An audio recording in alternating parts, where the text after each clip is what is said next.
You're walking down the quiet streets of your own neighborhood, minding your business, when the flashing red and blue lights suddenly paint the asphalt.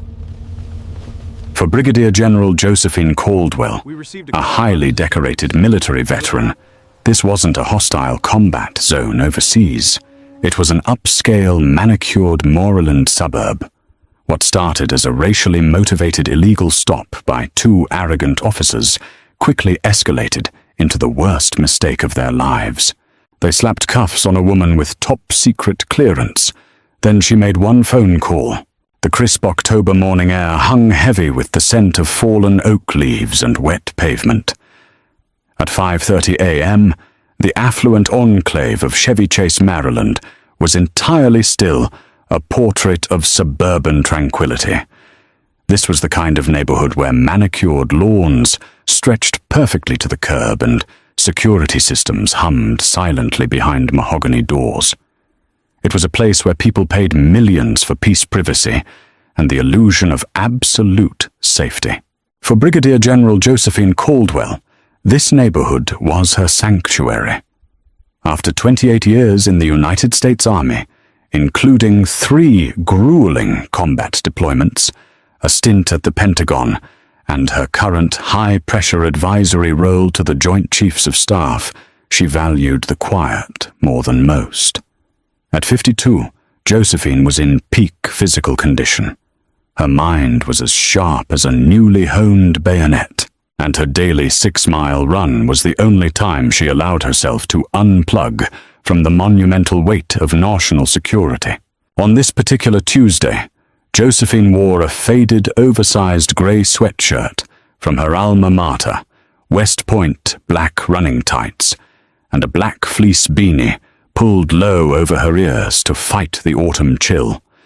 Without the stars on her shoulders, the perfectly pressed uniform, or the formidable aura she carried in the briefing rooms of Washington, D.C., she looked like anyone else trying to get a workout in before the sun came up.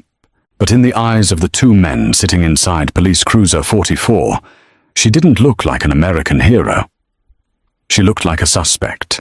Officer Derek Miller had been on the force for 14 years. He was a cynical, hardened man who had allowed the worst parts of his job to slowly erode his humanity.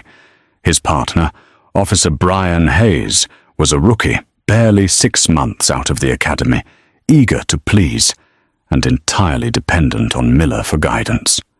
As they rolled slowly down Willow Creek Drive, their headlights cut through the morning mist, catching Josephine's silhouette as she jogged at a steady, rhythmic pace along the sidewalk. "Slow down," Miller muttered, his eyes narrowing as he gripped the steering wheel. He tapped the brakes, matching his speed to her stride. Hayes looked up from the onboard computer. "What is it?" "We got a call." "No call," Miller replied, his voice laced with an unearned authority. "Just looking at that runner. You recognize her?" Hayes squinted through the windshield. "No. Just looks like someone out for a morning jog, man." In this neighborhood, Miller scoffed, a dark, judgmental sneer forming on his lips. At this hour, wearing a baggy hoodie and a face-covering beanie, she doesn't fit the profile of a Chevy Chase homeowner. "Hayes, we had those porch pirates in the adjoining subdivision last week. Someone casing the neighborhood would dress exactly like that. She's literally running Derek." Hayes offered weakly, trying to inject some logic into the situation. "Porch pirates usually have a car. You let me handle the policing, kid," Miller snapped. He hit the accelerator, pulling the cruiser sharply to the right, cutting off the sidewalk directly in Josephine's path. Josephine's heart rate was at a steady 140 beats per minute. She was deep in thought, mentally organizing a logistics report regarding troop movements in Eastern Europe, when the blinding glare of the police spotlight suddenly hit her squarely in the face. She instinctively threw a hand up to shield her eyes, her running shoes skidding to a halt on the concrete. The cruiser's tires chirped against the curb.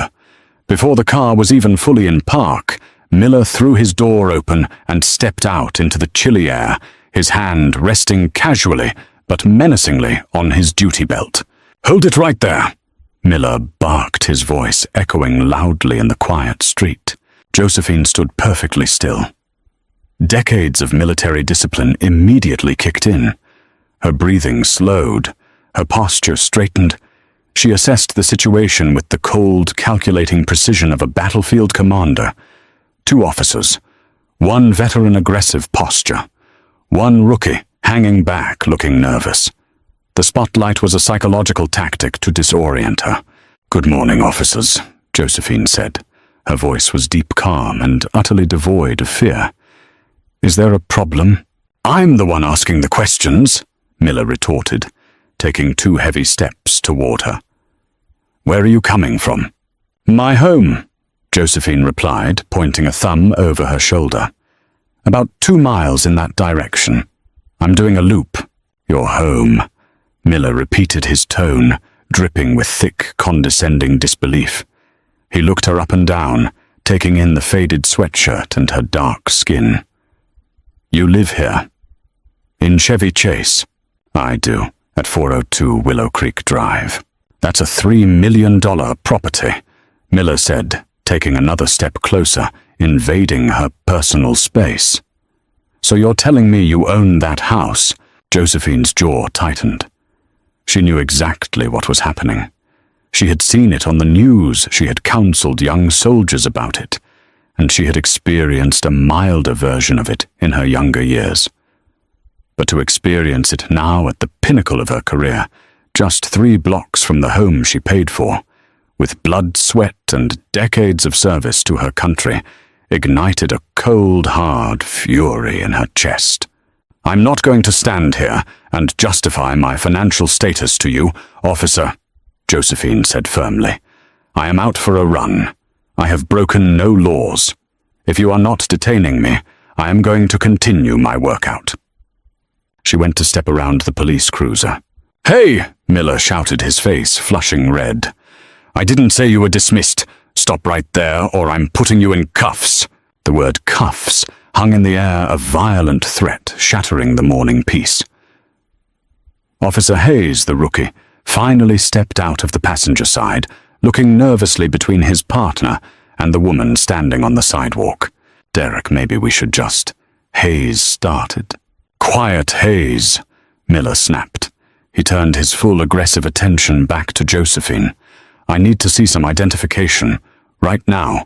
Josephine took a slow, deep breath, maintaining eye contact. "I don't have identification on me. As you can see, I am wearing running tights. I have my house key tied to my shoelace and my phone in this armband. That is all. No ID." Miller said, a triumphant smirk crossing his face. "Of course not. Wandering around a high-income neighborhood at 5:30 a.m. with no ID claiming you live in a mansion down the street. Put your hands on the hood of the car." Josephine did not move. The absolute audacity of the command vibrated through her bones.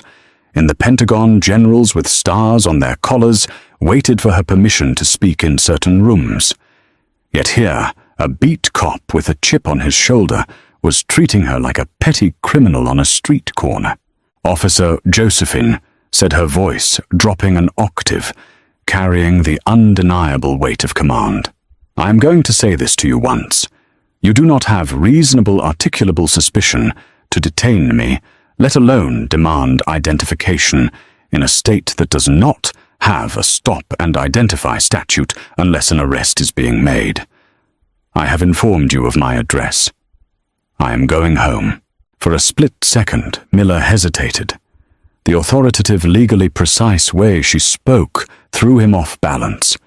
People usually panicked, stuttered, or got immediately defensive. This woman spoke like a judge.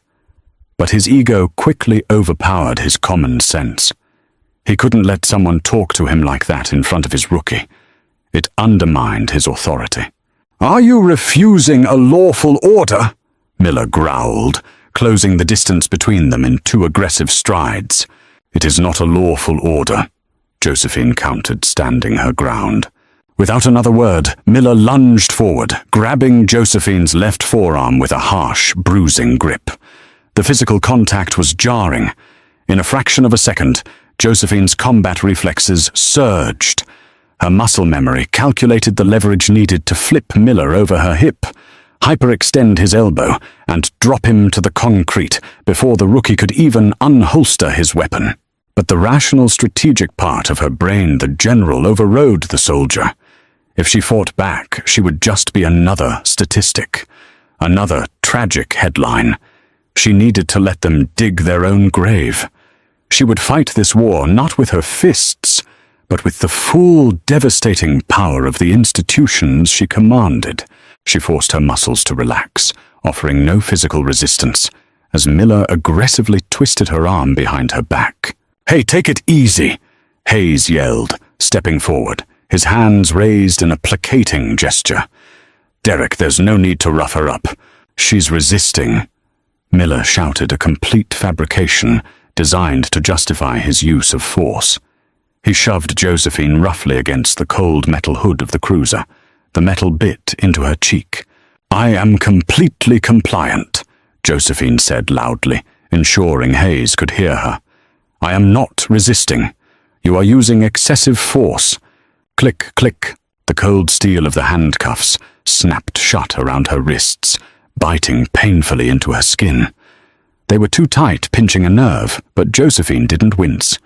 She stared at the reflection of the flashing police lights in the cruiser's windshield. "You have the right to remain silent." Miller sneered, practically spitting the Miranda warning into her ear as he patted her down in a way that was far too rough to be professional. He ripped the phone from her armband and tossed it onto the hood. "Anything you say can and will be used against you in a court of law." Just then, the front door of a house across the street creaked open. Mr. Henderson, a retired lawyer who lived 2 doors down from Josephine, had come out to grab his morning paper. He froze on his porch, his jaw dropping, as he watched the scene unfold. "Hey," Mr. Henderson called out, clutching his robe. "What on earth are you doing to her?" Miller shot a glare across the street. "Police business, sir. Go back inside your home." "She's my neighbor," Mr. Henderson yelled back, taking a step onto his lawn. "That's Josie. She lives right there." Miller ignored him, roughly grabbing Josephine by the bicep and pulling her away from the hood. "Get in the car," he ordered, opening the back door of the cruiser. "You're making a catastrophic mistake, Officer Miller," Josephine said quietly, reading his name tag as she ducked her head to enter the vehicle. Yeah, save it for the judge." Miller laughed mockingly, slamming the heavy door shut behind her. As she sat in the cramped, hard plastic back seat of the police cruiser, Josephine's hands were throbbing. The smell of stale sweat vomit and cheap vinyl assaulted her nose. She watched through the wire mesh as Miller strutted back to the driver's side, while Hayes climbed in, looking pale and conflicted. The engine roared. The car pulled away from the curb. General Josephine Caldwell was officially under arrest. The drive to the Oak Ridge Division precinct took 20 agonizing minutes. In the back of the cruiser, Josephine sat perfectly upright, refusing to lean back and give them the satisfaction of seeing her uncomfortable. The handcuffs dug deeper into her wrists, with every pothole sending sharp, shooting pains up her forearms. Up front, the dynamic between the 2 officers was fracturing. "Derek, did you hear that guy on the porch?" Hayes asked, his voice tight with anxiety. "He said she was his neighbor. He knew her name." "People lie." Hayes Miller dismissed with a wave of his hand, adjusting the rearview mirror to glare at Josephine. "Criminals cover for each other. You think a woman like that owns a mansion on Willow Creek? Come on. We got her on failure to identify resisting arrest and suspicious activity. It's an open and shut case. But what if she really does live there?" Hayes pressed his hands, nervously ringing his radio cord. "We didn't even run her name. We didn't do anything by the book." "The book is a guideline, kid," Miller snapped. "Out here on the streets, you go with your gut. My gut says she's trouble. Josephine remained silent. Never interrupt an enemy when he is making a mistake, Napoleon had said. It was a principle she had taught at the Army War College. Miller was arrogant, sloppy, and blinded by his own prejudices. He was practically gift-wrapping his own termination papers, and Josephine was going to let him tie the bow. The cruiser finally pulled into the heavily fortified parking lot of the precinct. The sky was just beginning to lighten, painting the horizon in bruised shades of purple and grey. Miller parked the car, walked around to the back, and yanked the door open. "Out," he commanded. Josephine stepped out her legs, stiff from the cramped ride. Miller grabbed her arm again, parading her through the heavy glass double doors of the precinct like a trophy. The Oak Ridge precinct was a bustling, chaotic hub, even at 6 in the morning. Phones were ringing, officers were typing reports, and the harsh fluorescent lights buzzed overhead like angry hornets. At the front desk sat Desk Sergeant Gibson, a balding, exhausted-looking man holding a styrofoam cup of black coffee. "Look what the cat dragged in," Gibson muttered, as Miller marched Josephine up to the booking counter. "What have we got, Miller?" "Suspicious prowler, resisting arrest, refusing to identify." Miller rattled off proudly. He slammed Josephine's phone down on the counter. "Caught her casing houses in Chevy Chase," Gibson sighed, pulling a booking form toward him.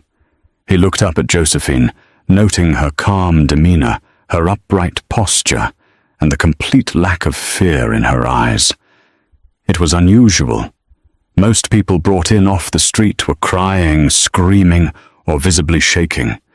This woman looked like she was evaluating the structural integrity of the building. "All right," Gibson said, picking up a pen. "Let's make this easy. What's your name?" Josephine looked at Gibson. "Josephine Caldwell." Gibson wrote it down. Date of birth. She provided it.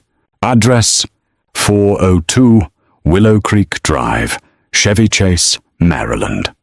Josephine said, her voice carrying clearly across the room.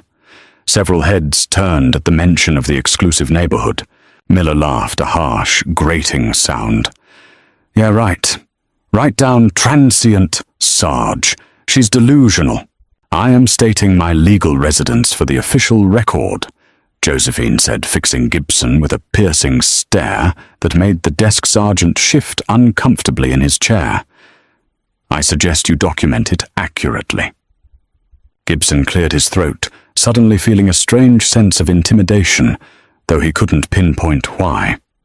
He wrote the address down exactly as she said it. "All right, Caldwell. We need your shoelaces, your beanie, and anything else in your pockets," Gibson said routinely. Hayes stepped forward and awkwardly untied her running shoes, pulling the laces out. He took her house key and placed it in a plastic evidence bag. Miller snatched the black beanie off her head, revealing her closely cropped, natural hair. "Take her to holding cell 3, Gibson instructed. "We'll run her prints and see who she really is." Miller grabbed her arm once more, leading her down a narrow cinder-block hallway that smelled of ammonia and despair. He unlocked a heavy steel door and practically shoved her inside. "Make yourself comfortable, Josie," Miller sneered, using the name he had heard the neighbor shout. "You're going to be here a while." "I need my phone," Josephine said calmly, standing in the center of the cell.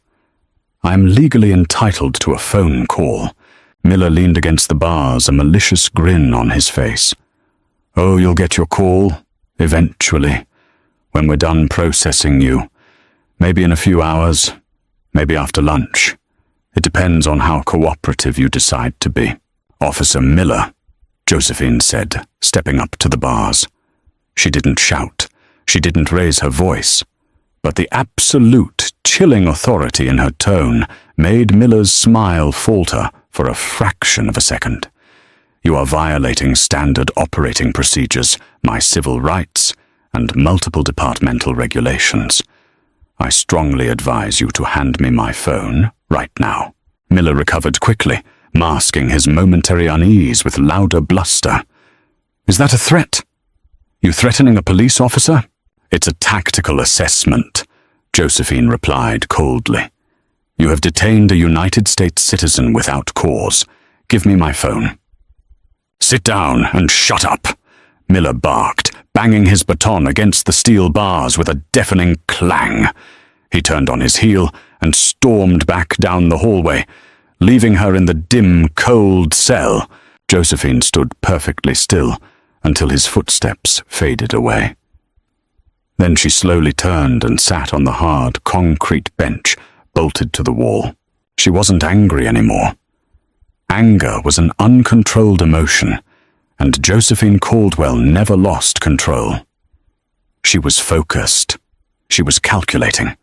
She reviewed the faces of everyone she had interacted with, memorizing badge numbers, timestamps, and quotes. She looked at her wrists now, bruised in dark purple rings where the metal had dug into her skin. She thought of her grandfather who had marched in Selma. She thought of her troops, whom she ordered into danger to protect the freedoms that had just been so casually stripped from her. They thought they had arrested a nobody, a nameless, faceless black woman they could bully to satisfy their egos. They didn't know they had just locked up the Deputy Director of Strategic Logistics for the United States military. Josephine leaned her head back against the cold cinder-block wall and waited. She was a master of logistics, after all, and she was about to orchestrate the total systemic dismantling of Officer Derek Miller's career. All she needed was that one phone call. The Oak Ridge Division Precinct operated on a predictable rhythm of local misdemeanors, traffic violations, and the occasional burglary. Desk Sergeant Gibson knew the faces of the frequent flyers, and he knew how to read the newly arrested. The woman in holding cell 3, however, was an anomaly that made his seasoned instincts itch.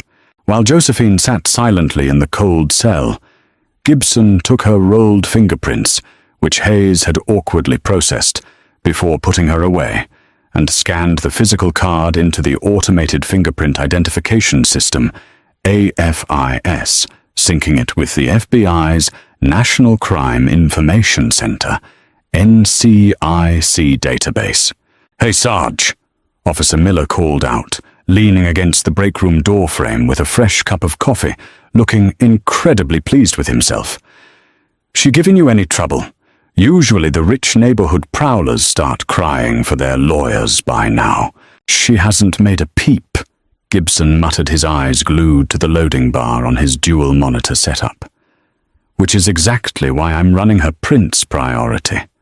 Something about her doesn't sit right. She didn't flinch when you slammed her onto the hood, Miller. Normal people flinch. She's a hardened criminal, Gibson.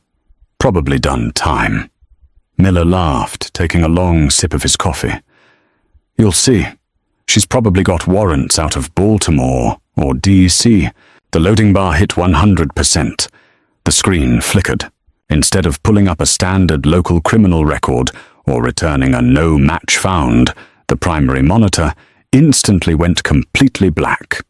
A second later, a solid, blindingly bright crimson banner locked across the top of the screen. A high-pitched, digitized alert tone, one Gibson had never heard in his 22 years on the force, beeped 3 times in rapid succession. "Critical alert, restricted file clearance level. Top secret, /SCI. Sensitive Compartmented Information Agency, United States Department of Defense. Subject Caldwell. Josephine A. Status. Active duty. Flag Officer Directive.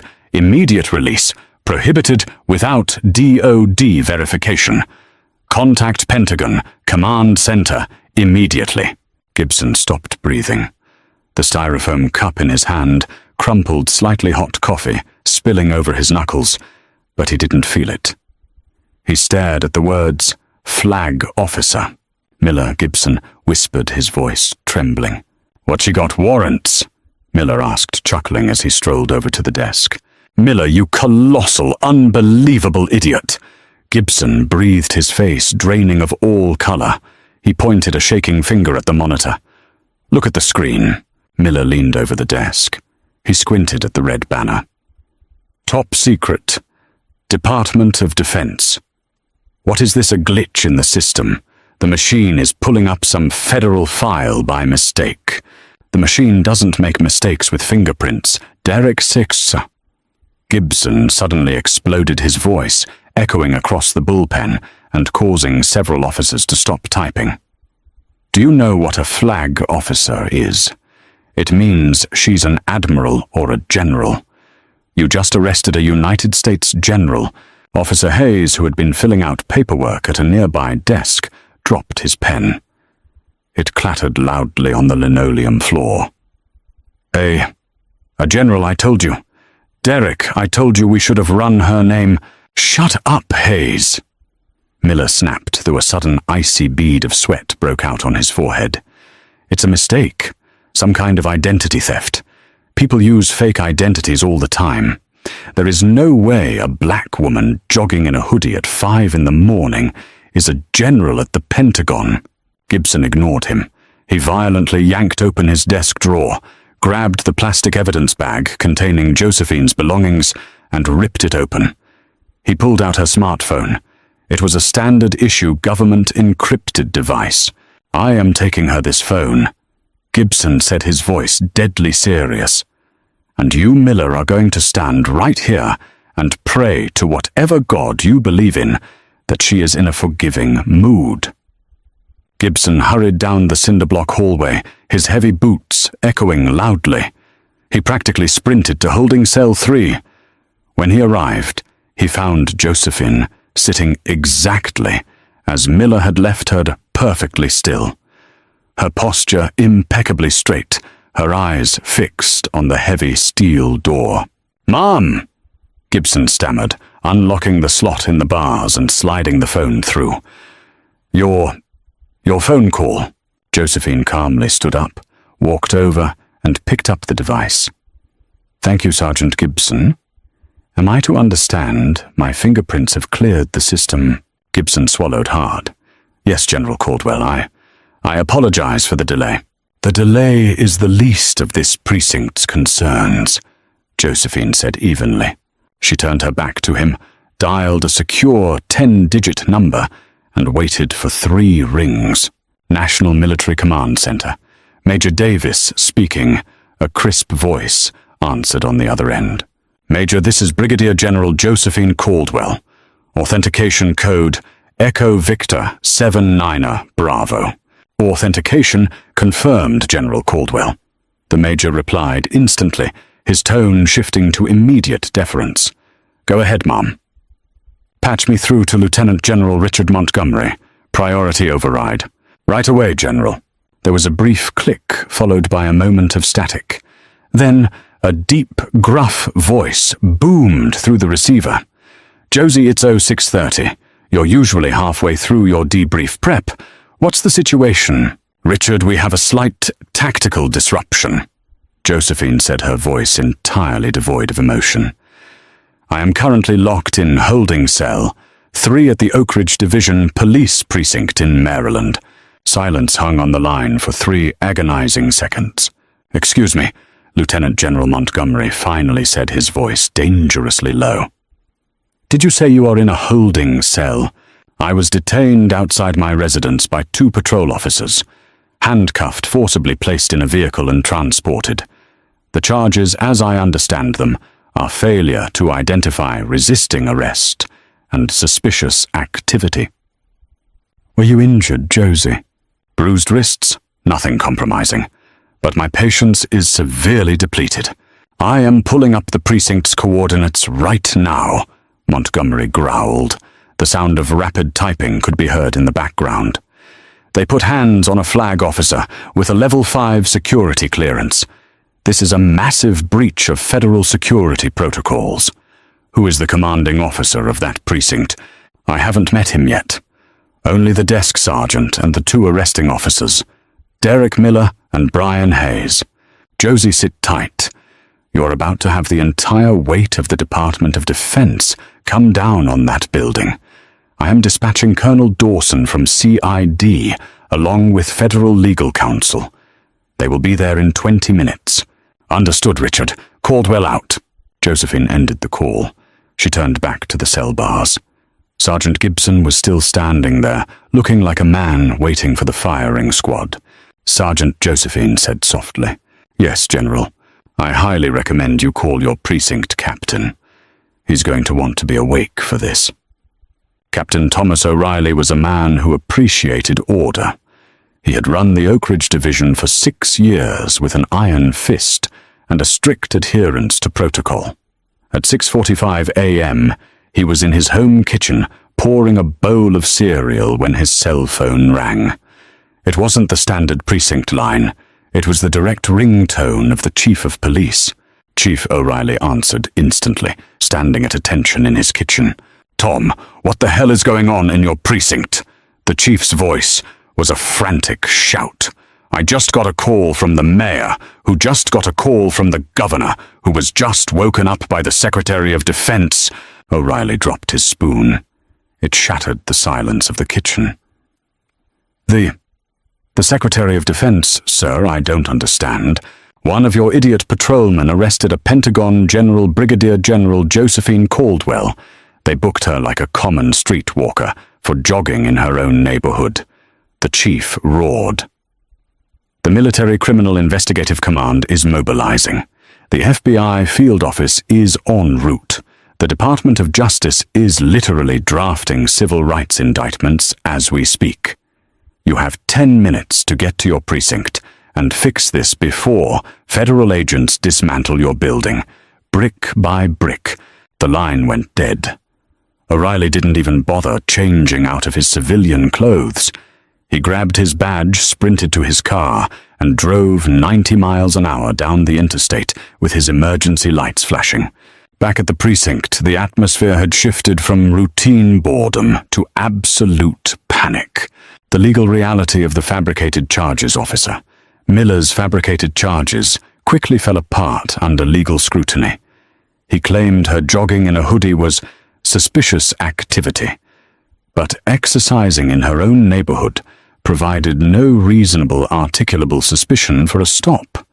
His failure to identify charge was equally baseless.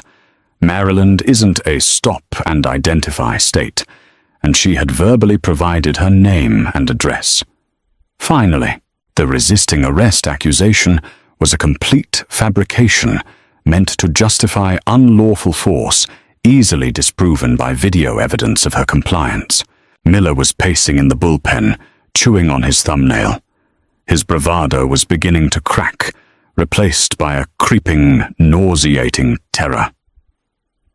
Hayes was sitting at his desk, his head buried in his hands, silently crying. "It's fake," Miller kept repeating to anyone who would listen. "It's a sophisticated fake.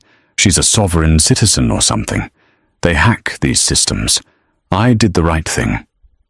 Nobody was listening to him.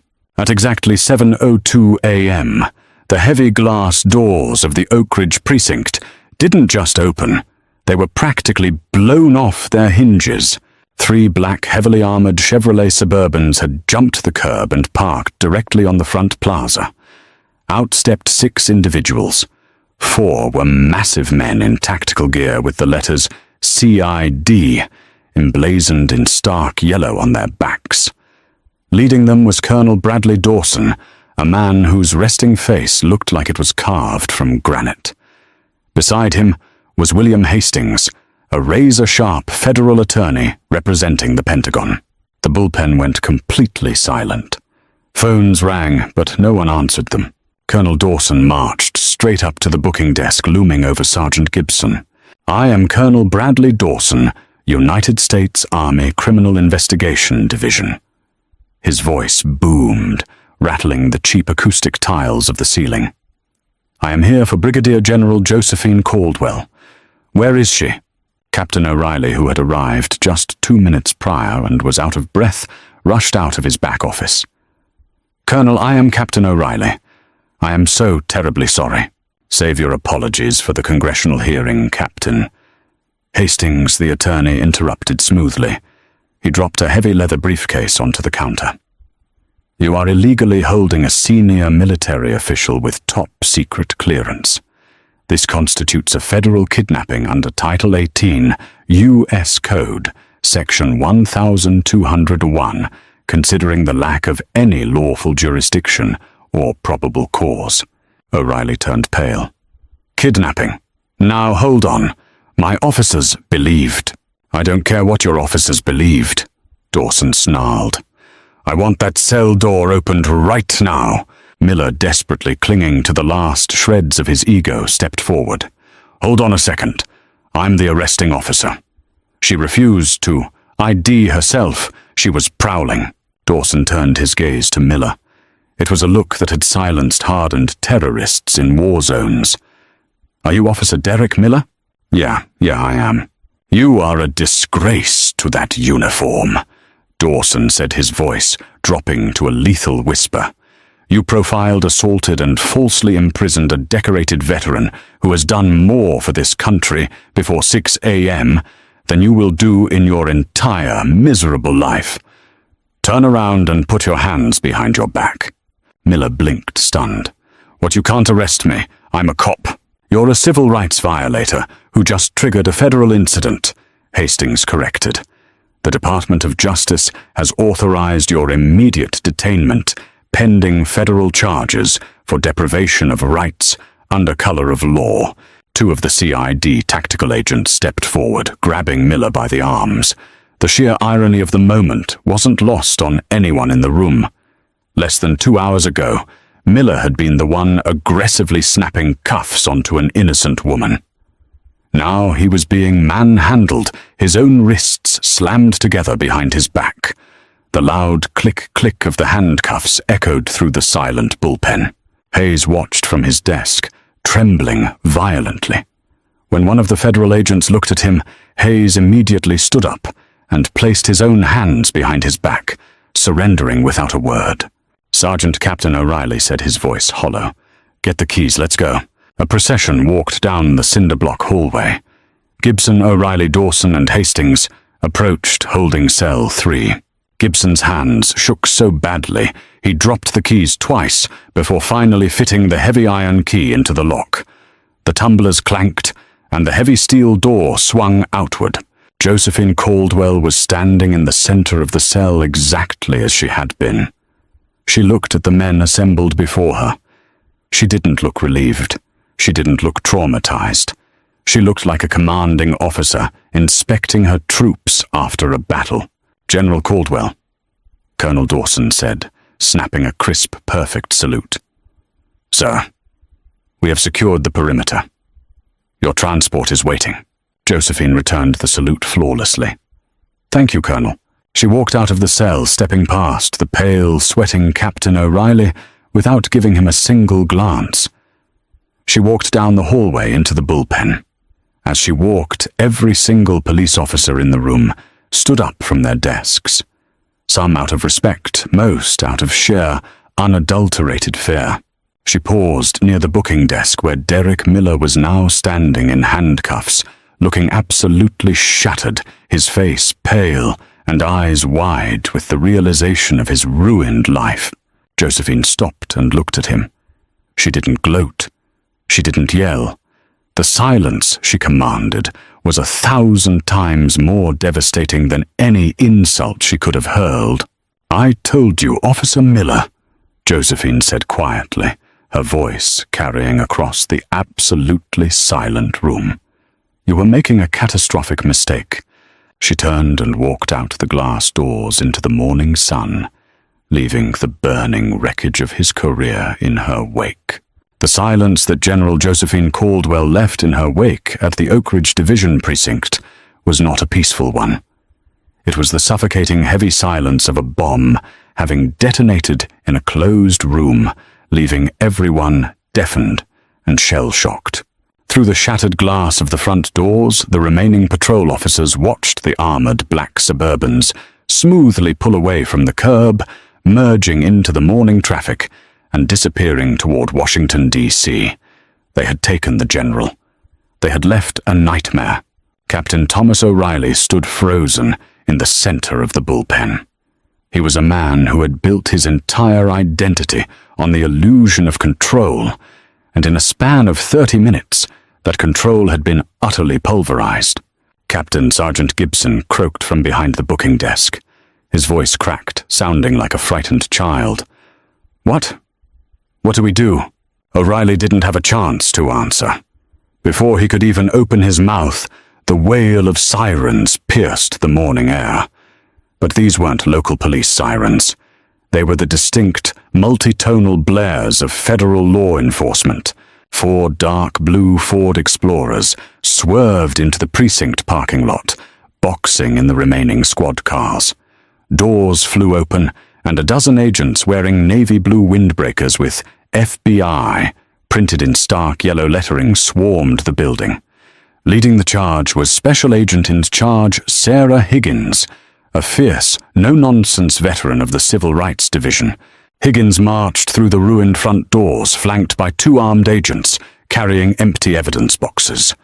She zeroed in on Captain O'Reilly, Captain Thomas O'Reilly. Higgins asked, flashing a gold badge that caught the harsh fluorescent light. "Yes," O'Reilly stammered, pulling at the collar of his civilian shirt, suddenly acutely aware he wasn't in uniform. "Agent. Higgins, FBI Civil Rights Division. We are officially taking over this precinct, pending a full federal investigation into systematic civil rights abuses," Higgins declared loudly. Her voice carried no warmth. "As of this moment, your network servers are being seized, your dispatch logs are being impounded, and every officer who was on duty during the unlawful arrest of Brigadier General Caldwell is confined to quarters pending interrogation." "Agent Higgins, please," O'Reilly pleaded, raising his hands. This was the action of one rogue officer, Derek Miller. He's already in custody with CID. My department had no idea. "Save it, Captain," Higgins interrupted sharply. "The Department of Justice doesn't believe in lone wolves when it comes to a culture of impunity. We are freezing all federal grants to this precinct, effective immediately. We are also initiating a full review of the 1,033 program military surplus equipment your department possesses. I want the keys to Miller's locker, his patrol vehicle, and I want the body camera footage from the last 12 months. While the FBI tore the Oak Ridge precinct apart, Officer Derek Miller was experiencing a terrifying new reality. He was placed in an uncomfortably sterile interrogation room at the FBI field office in Baltimore. The handcuffs had been removed, but the door was locked from the outside. There were no windows, only a 2-way mirror, and a single camera mounted in the corner. Miller sat at the metal table, his hands shaking so violently he had to fold them in his lap to hide the tremors. The door clicked open. Attorney William Hastings, the razor-sharp federal counsel representing the Pentagon, walked in alongside Special Agent Higgins. They didn't sit down. They stood over Miller, forcing him to look up at them. "Officer Miller." Hastings began, his voice smooth but laced with venom. "Do you understand the gravity of the federal statutes you violated this morning?" "I made a mistake." Miller blurted out, his voice a pathetic whine compared to the arrogant sneer he had worn just hours earlier. "It was dark. She looked suspicious. I was just doing my job, trying to keep the neighborhood safe." "Safe from what exactly?" Agent Higgins asked, dropping a thick manila folder onto the table. It landed with a heavy definitive thud. "Safe from black women who own property worth more than you'll make in 3 lifetimes. That's not what this is about," Miller protested, his face flushing red. "We seized your personal phone." "Derek," Higgins said, opening the folder and sliding a printed sheet of text messages across the table. "You thought you were so clever, didn't you? Using an encrypted app to talk to Arthur Pendleton, the vice president of the Willow Creek Homeowners Association." Miller's blood ran cold, the color completely drained from his face. Higgins leaned down, placing a manicured finger on a highlighted text message. "Timestamp 5:15 a.m. today. A message from Mr. Pendleton to you. That new woman at 402 is out running again. She's bringing down the property value just by being here. Give her a scare, Derek. Let her know this isn't her kind of town. Hastings crossed his arms, his eyes boring into Miller. And your reply sent at 5:18 a.m. Copy that, Arthur. I'll make sure she gets the message loud and clear. Might even give her a free ride to the station. The room went dead silent. The faint hum of the air conditioning sounded like a jet engine in Miller's ears. This wasn't a mistake, Derek Higgins said softly, the quietness of her tone somehow more terrifying than a shout. This was a premeditated conspiracy to deprive a United States citizen of her civil rights based on race under the color of law. That is a direct violation of Title 18 U.S. Code, Section 241 and 242. You colluded with a civilian to enact a campaign of racial intimidation against a highly decorated flag officer of the United States Armed Forces. Hastings added his voice, cold and precise. General Caldwell commands logistical operations that span the globe. She holds a top-secret security clearance, and you, a sworn officer of the law, decided to assault and kidnap her as a favor to a racist HOA board member. I can explain. Miller choked out tears, finally spilling over his eyelashes. Pendleton. He promised he'd put in a good word for me for a private security contract. I didn't know she was a general. I swear to God, I didn't know.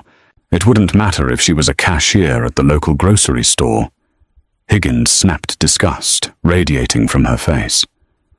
The law protects everyone equally, but because she is a general, you have brought the wrath of the federal government down on your head in a way you cannot possibly comprehend. Higgins tapped the table. Your rookie partner, Hayes. He broke down in the lobby. He's currently singing like a bird, outlining every single civil rights violation you forced him to watch over the last 6 months. In exchange for immunity, he's testifying against you. Miller slumped forward, burying his face in his hands, letting out a hollow, defeated sob. His career was over. His freedom was gone. His life as he knew it was effectively terminated. Meanwhile, in the sterile, high-security corridors of the Pentagon, Brigadier General Josephine Caldwell was not crying. She was working. She had been cleared by the Pentagon's medical team, the bruising on her wrists photographed and documented for the DOJ, and had immediately changed into a fresh, impeccably tailored Class A uniform. The stars on her shoulders gleamed under the hallway lights. She walked into the secure briefing room of Lieutenant General Richard Montgomery. He was waiting for her, a deep scowl etched into his weathered face. Josie, Montgomery said, standing up from his heavy mahogany desk. I saw the initial DOJ report. It's worse than we thought. Premeditated racial targeting. I read it, Richard. Josephine replied calmly, taking a seat opposite him. It is disappointing, but not entirely surprising. The arrogance of unchecked authority often breeds this kind of systemic rot. The Attorney General is personally overseeing the prosecution, Montgomery assured her, sitting back down. Miller is looking at 10 to 15 years in federal lockup. The HOA board member, Pendleton, was arrested an hour ago by the FBI, and the precinct captain is being forced to resign by the end of the day. Josephine nodded slowly. That solves the immediate problem, but it doesn't solve the systemic one. What do you mean? Oak Ridge Division is heavily armed, Richard, Josephine said, leaning forward, her eyes sharp and calculating. When I was in that precinct, I noted the tactical gear. They have surplus M4 carbines, military-grade body armor, and according to my logistics review, they acquired 2 MRAPs, mine-resistant ambush-protected vehicles, through the 1033 surplus program last year. Montgomery frowned. Standard operating procedure for many local departments nowadays. A department that fosters a culture where officers feel comfortable hunting minorities as a favor to an HOA does not need nor deserve weapons of war, Josephine stated firmly. They lack the discipline, the oversight, and the moral compass required to wield that equipment. If they treat a jogger like an enemy combatant, what do you think they will do with an MRAP during a peaceful protest? Montgomery sighed, rubbing his chin. You want to pull their toys. I want to strip them to the studs, Josephine corrected. I am submitting a formal recommendation to the Department of Defense Logistics Agency to immediately recall all military-grade surplus equipment from the Oak Ridge Division, citing severe breaches of constitutional protocol. Furthermore, I am requesting an